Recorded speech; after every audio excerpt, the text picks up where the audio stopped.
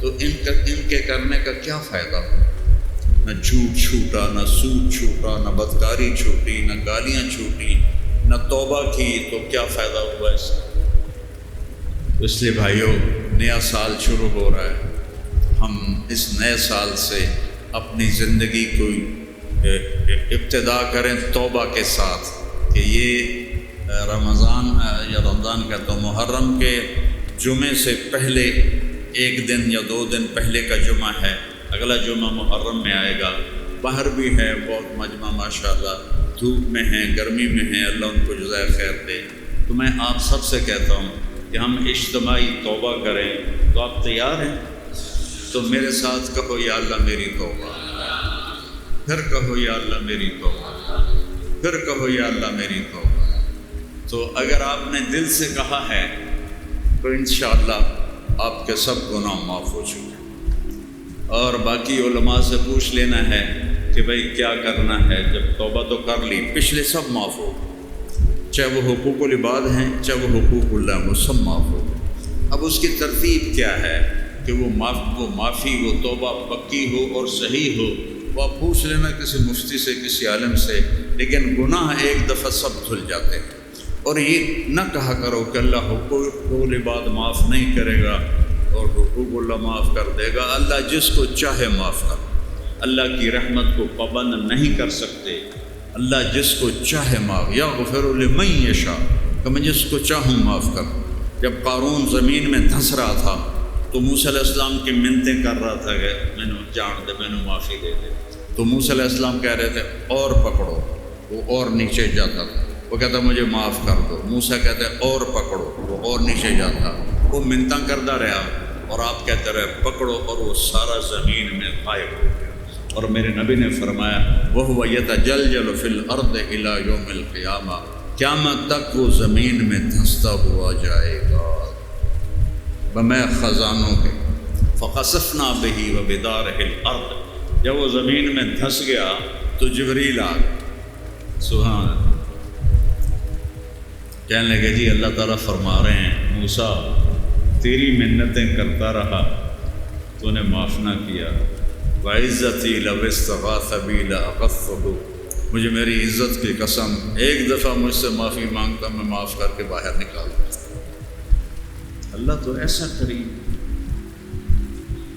ہاں حقوق العباد ان لوگوں کے حق ادا کرنے کے بعد مکمل توبہ ہوگا۔ اب کسی کی زمین دبا کے بیٹھا کہ یا اللہ معافی، تو گناہ تو معاف ہو جائے گا، زمین واپس کرنی پڑے گی، ورنہ قیامت کے دن بڑا اوکھا کام ہوگا۔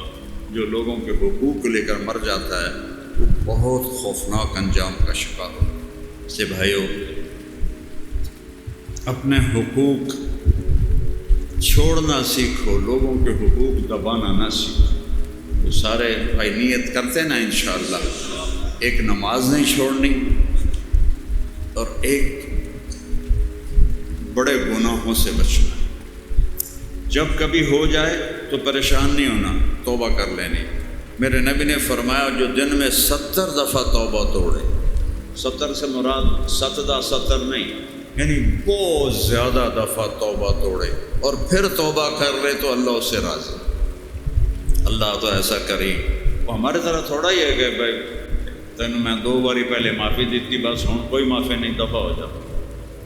وہ تو ہم انسان ہیں، لیکن اللہ تو اصل سے پاک ذات ہے، ساری زمین گناہوں سے بھر دو، پھر کہو یا اللہ توبہ کرتا جاؤ معاف کرو، جاؤ معاف کرو۔ تو سارے بھائی اس کی نیت کرو، سنتیں پڑھ لو، اور ایک دوسرا ضروری بات سن لو کہ اس رش میں جیب کاٹنے والے بھی آئے ہوتے ہیں، تو اپنی جیب کی بھی حفاظت کرنا۔ یہ جمعرات کے بیان میں جہاں اتنا مجمع اللہ کی بات سننے آتا ہے وہاں لوگوں کی جیبیں کٹ جاتی ہیں، تو اپنی جیب کا خود خیال کرنا۔ اور مجھے کوئی ضمانت نہیں ہے کہ وہ یہ ضرور موجود ہوں گے، کم وقت جو حرام کھانے کے عادی ہیں، وہ توبہ ہی کر لو نا مرادو۔ کدی کوئی ویکھے نے جیب کٹن والا بھی بڑے پیسے والا بن گیا ہو، یا کدی کوئی چور بڑے پیسے والا بن گیا ہو، ذلت ہی ہوتی ہے۔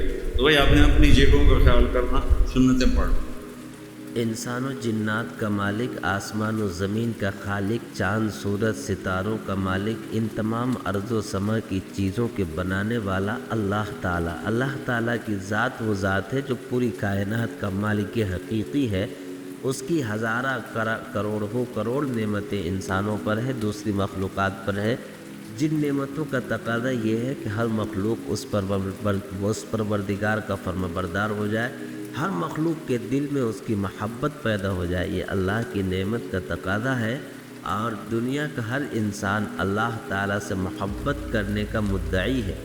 ہر فرقہ، ہر مسلک، ہر مذہب، ہر طبقے کے لوگ یہی سمجھتے ہیں اور کہتے ہیں کہ میں اپنے پیدا کرنے والے خالق و مالک کو خوش کرتا ہوں، میں اپنے پیدا کرنے والے خالق و مالک پر ایمان رکھتا ہوں، میں اپنے پیدا کرنے والے خالق و مالک سے محبت کرتا ہوں۔ مگر اللہ تعالیٰ نے اپنی ذات سے محبت کرنے کا بہترین طریقہ بتایا۔ وہی طریقہ حقیقت میں اللہ سے محبت کرنے کا طریقہ ہے، وہی طریقہ حقیقت میں اللہ سے دل لگانے کا طریقہ ہے، وہی طریقہ حقیقت میں اللہ کو خوش کرنے کا طریقہ ہے۔ وہ طریقہ یہ ہے، اللہ تعالیٰ نے قرآن میں بتایا، قُلْ إِن كُنتُمْ تُحِبُّونَ اللَّهَ فَاتَّبِعُونِي يُحْبِبْكُمُ اللَّهُ۔ اے میرے پاک پیغمبر صلی اللہ علیہ وسلم، آپ لوگوں سے کہہ دیجئے کہ اگر تم اللہ سے محبت کرنا چاہتے ہو، اللہ سے دل لگانا چاہتے ہو، تو وہ آپ کی پیروی کرے، وہ آپ کی غلامی کرے، وہ آپ کے احکامات پر عمل کرے۔ جب تک کوئی آپ کی غلامی نہیں کرے گا، تب تک اسے رب کی رضا نصیب نہیں ہوگا۔ اللہ کے نبی صلی اللہ علیہ وسلم نے ارشاد فرمایا، کل مؤمن یدخلون الجنت الا من ابا۔ ہر ایمان والا جنت میں جائے گا، مگر وہ جنت میں نہیں جائے گا جس نے جنت میں جانے سے انکار کیا۔ یہ جو جنت میں جانے سے انکار کرتا ہے وہ جنت میں نہیں جائے گا۔ صحابہ رضی اللہ تعالیٰ عنہم اجمعین نے بڑی حیرت سے پوچھا کہ یا رسول اللہ صلی اللہ علیہ وسلم، بھلا جنت میں جانے سے کون انکار کر سکتا ہے؟ تو آقا کریم صلی اللہ علیہ وسلم نے ارشاد فرمایا کہ جس نے میری اطاعت کی، جس نے میری اتباع کی، جس نے میری پیروی کی، وہ تو جنت میں جائے گا، اور جس نے میری اطاعت سے منہ موڑا، گویا اس نے جنت میں جانے سے انکار کر دیا۔ اسی لیے اللہ تک رسائی حضور کی غلامی میں ہے، جنت تک رسائی حضور کی غلامی میں، آخرت کی کامیابی حضور کی غلامی میں ہے، دین اور دنیا کی سربلندی حضور پاک صلی اللہ علیہ وسلم کے سنتوں پر، ان کے طریقوں پر عمل کرنے پر ہے۔ اور کیوں نہ ہو، اللہ تعالیٰ نے اس ذات ہستی کو تمام عالم کے لیے رحمت بنا کر بھیجا، انسانوں کے لیے، جناتوں کے لیے، حیوانات کے لیے، جمادات کے لیے، نباتات کے لیے، الغرض کائنات کے ذرے ذرے کے لیے اللہ نے آپ کو نبی بنا کر بھیجا، اور یہ فرمایا ما آتاکم الرسول فخذوہ وما نہاکم عنہ فانتہوا۔ اللہ تعالیٰ نے کمال اطاعت یہاں بیان فرمایا حضور کے بارے میں کہ جو کچھ وہ تمہیں حکم کرے اس پر عمل کرو، اور اگر جس کسی سے وہ روک دے تو اس سے تم رک جاؤ۔ اللہ کے رسول صلی اللہ علیہ وسلم اور اللہ تعالیٰ کے فرمان پر عمل کرنے کا نام کمال ایمان ہے۔ یہی وہ راستے ہیں جو ایک بندے کو خالق سے ملانے کا راستہ ہے۔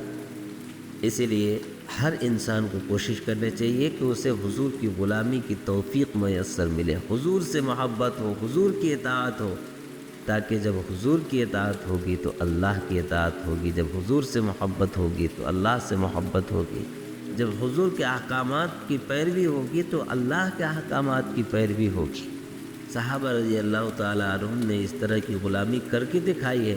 چنانچہ ایک بڑا مشہور واقعہ ہے کہ ایک مرتبہ اللہ کے نبی صلی اللہ علیہ وسلم مسجد نبوی میں تقریر فرما رہے تھے، اور وہاں پر مجمع میں جو لوگ کھڑے تھے ان کو بیٹھانے کی غرض سے آپ نے کہا بیٹھ جاؤ۔ ایک صحابی ہیں باہر سے تشریف لا رہے تھے، جب ان کی پردہ سماعت پر یہ آواز ٹکرائی تو وہ دروازے کی دہلیز پر بیٹھ گئے، اور جس حال میں وہ بیٹھے اس وقت ان کا ایک قدم چوکھٹ کے اندر تھا اور دوسرا قدم چوکھٹ کے باہر تھا۔ جب آقا کریم صلی اللہ علیہ وسلم خطبے سے فارغ ہوئے، ان کے قریب آئے اور آ کر کہا کہ بھائی یا تو تم اندر آ کر بیٹھ جاتے یا باہر رہ جاتے، پر آپ نے کیا حالت بنا رکھی ہے، ایک قدم چوکھٹ کے اندر ہے، دوسرا قدم چوکھٹ کے باہر ہے، انہوں نے جواب دیا کہ یا رسول اللہ صلی اللہ علیہ وسلم، دراصل بات یہ ہے کہ جب میں آ رہا تھا تو اس وقت جب میرا ایک قدم چوکھٹ کے اندر تھا اور دوسرا قدم چوکھٹ کے باہر تھا، اس وقت میرے کان پر یہ آواز ٹکرائی کہ لوگوں بیٹھ جاؤ، لوگوں بیٹھ جاؤ۔ یا رسول اللہ، آپ کی زبان اقدس سے نکلنے کے بعد مجھے ہمت نہیں ہو پائی کہ میرا ایک قدم بھی آگے بڑھے۔ ماشاء اللہ، اللہ اکبر۔ یہ ہے صحابہ کی غلامی، اور اسی طرح کی غلامی کرنے سے رب کی رضا نصیب ہوگی۔ اللہ تعالیٰ سے استدعا ہے کہ اللہ تعالیٰ ہم تمام لوگوں کو حضور کی سنتوں پر عمل کرنے کی توفیق عطا فرمائے، اور تادم حیات اللہ تعالیٰ اپنے فرما برداروں میں ہمیں شامل پائے۔ سبسکرائب کریں ہمارے چینل لائٹ ٹو ہیومینٹی کو، کلک کریں بیل آئیکن پہ، جس سے ہر ایک نوٹیفیکیشن آپ کو ملتی رہے۔